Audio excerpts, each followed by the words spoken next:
Hello friends, இப்போ நம்ம என்ன பார்க்க போகிறோம்னா கொல்லுப்பொடி. வாங்க வீடியோக்குள்ளே போகலாம்.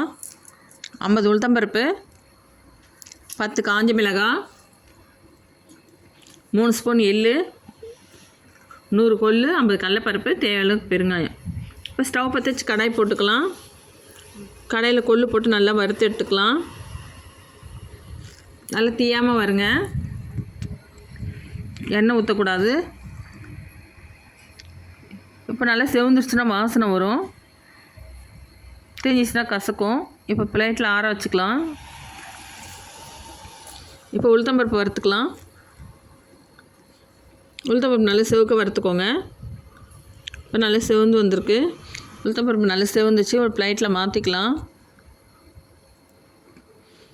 இப்போ கடலைப்பருப்பு காஞ்ச மிளகாவும் போட்டு வறுத்து எடுத்துக்கலாம். எள்ளு போட்டு வறுத்து எடுத்துக்கலாம். இப்போ எல்லாமே வறுத்தாச்சு. பெருங்காயம் சால்ட்டு போட்டு மிக்ஸி ஜாரில் போட்டு பொடி பண்ணிக்கலாம். நல்லா குறைன்னு தான் பொடி பண்ணணும், நைஸாக பண்ணக்கூடாது. இட்லி, தோசைக்கு, சாப்பாட்டுக்கும் செம்ம சூப்பராக இருக்கும், டேஸ்ட்டாகவும் இருக்கும்.